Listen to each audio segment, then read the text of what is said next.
So ladies and gentlemen, give a big warm round of applause for our mayor working hard for Jackson, Mississippi, the Honorable Frank Milton.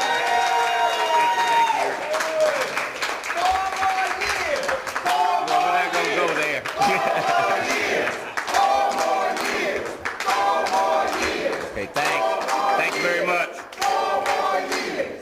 Thank you very much. I'm just going to be kind of brief, and I'm going to start with the hard issues, and then we'll move on. And then I think I need to talk to Joseph. Health-wise, I'm doing great. Yes. Yeah, I am doing wonderful. Yeah, I am doing wonderful. I've certainly gone through a lot of things in the last 3.5 years that have been very different for me after being an All-American swimmer and a football player, and all of a sudden get to be an old man at 57 and find out something's been wrong in your chest all your life. But they have done a tremendous job, and I have my energy level back. There are a lot of things that affect the rest of your body when your blood's not pumping correctly, but I have felt great for the last 3 months. And continuing to move forward. I'm back in the swimming pool. I'm continuing my therapy, and I probably will continue it because it makes me feel so good and uses up some of my energy. I'm going to have to change my swimming schedule. I swim early in the morning about 5:30, and then I get sleepy at noon. So I'm going to start swimming at night, and then maybe I'll sleep at night instead of walking up just pacing. This is kind of a new experience for me. The last time I did this, I was coming out of the private sector, as many of you know.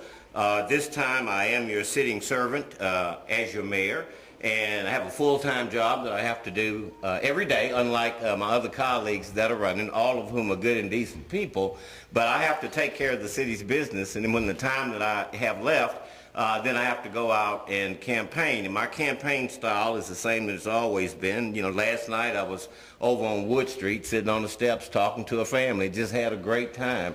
That's when I'm most relaxed. I have learned a lot over the last 3.5 years. I have learned a lot about government and how it does not work for the people.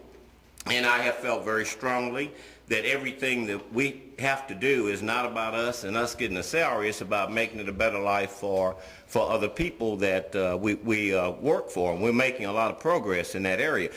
We mentioned economic development. David Watkins is here with us. I think, yeah, he's here. He has done a tremendous job.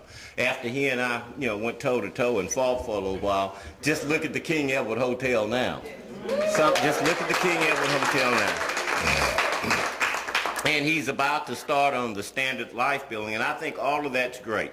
But one thing that I've learned about development is that if I cut guys like David and his colleagues loose and let them do what they have to do, it gives me all the time in the world to go do what I have to do in the inner city.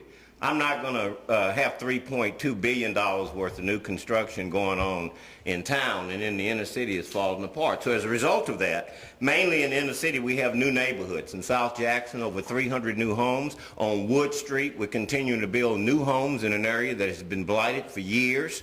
We're cleaning up around our schools and our churches. I do not want abandoned crack houses anywhere in the sight of our kids that are going to school and trying to go to church. This has been an interesting process. I've had to learn a lot. A lot of people are not who you really think they are, and that has been very painful for me because it's cost me a few friends, people that I felt like I was extremely close to, only to find out that they have personal agendas that are not really in the best interest of the city of Jackson. And we've invested our money in real people. The Good Old Boys Club is over, and we're spreading it out among all of our citizens here who want to work. Robert Henderson has done a tremendous job of hiring young people to work at our water plant. As you know, last year I wanted $1 million to hire young people. They want jobs, and the city council turned me down. But we're going after the same thing this year, and the kids will start work right before school is out. We're processing them right now. I'm still running across the problem with a lot of our young men not being able to pass their urinalysis, but out of a sense of fairness, I'm giving them 30 days to get their systems clean. We will recheck them, but I don't want them on the street. I want them somewhere working in the city of Jackson. Most exciting thing right now, in addition to the development, we have $27 million that is specifically earmarked for our streets. That's money we raised within the city, and that does not include the president's stimulus package. So if we get some more for infrastructure, it'll be added on to the $27 million. The guys have been out there beginning to pave some of the streets. The weather hasn't cooperated fully, but anytime you want a sketch of which streets are being done, we can't do them all at one time, because not only was it a mess when we took office 4 years ago, but we've had 2 hurricanes and 1 tornado with heavy, heavy equipment in our neighborhoods. I hope to God that we're through with that, so now we can begin to repave the streets. Thelman Boyd is heading up that effort, and in your neighborhoods or your wards, if you want to know where we are, you're welcome to call him or go by and see, and he can tell you what's happening and when it's going to happen. So I'm excited about that. For the next 4 years, with the grace of God, I have 4 or 5 things that I'd really like to concentrate on as vigorously as I have some of the things that are dear to my heart the first 3 years. And those things, of course, you know, have been our children, has been their education, has been employment for our young people, because we all know what's going on out there. You take a young man who's in trouble and you put him in the same environment, you're going to get the same result. You have to change his life. And the 2 ways that I know to change life is by getting him or her employment and getting in with a church family. So the next 4 years, we're going to concentrate very heavily on economic development. Again, we're still in the window where we will continue to grow. We have over $1 billion more worth of new construction that is on the table. A lot of it affects this area of town and also the inner city. Public safety, and I mean real public safety. I want these police cars parked, and I want them out of those cars. I want them knocking on doors, and I want them to meet people. I do not want any officer of the law putting his hands or her hands on anybody unnecessarily.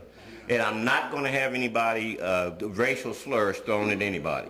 We've always heard about community policing, but I have never seen it. That's when you park the car, you walk out in the Wood Street Park, J.C. Park, you sit down with the kids, you get to know who they are. So you don't have to call them, hey boy, come here.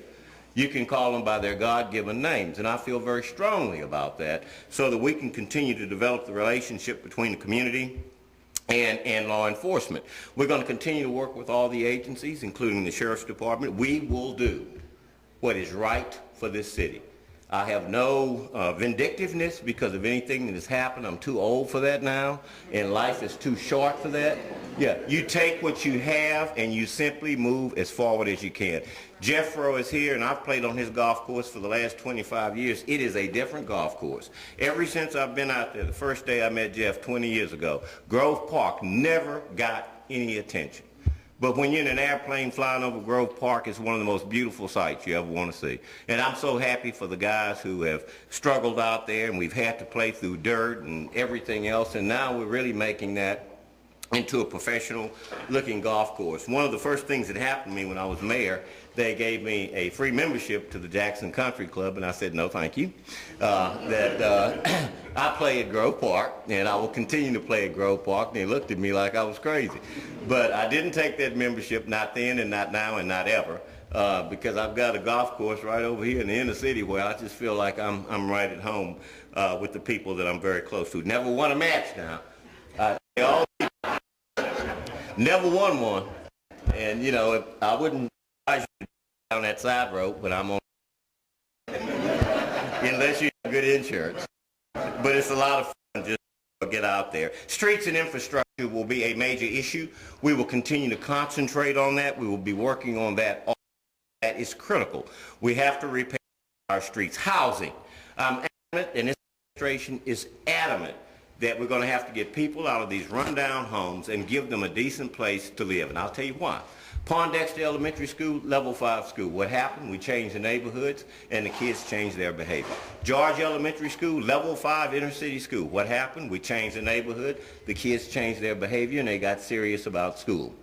Watch what's getting ready to happen at Rowan and at Lanier High School. We're changing the neighborhood. Watch the grades go straight up.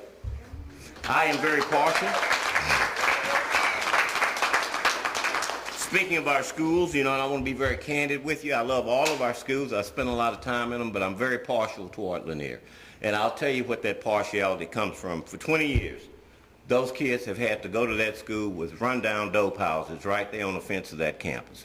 and they would not put up with that in the neighborhood where I live, and we're not going to put up with it in our neighborhood.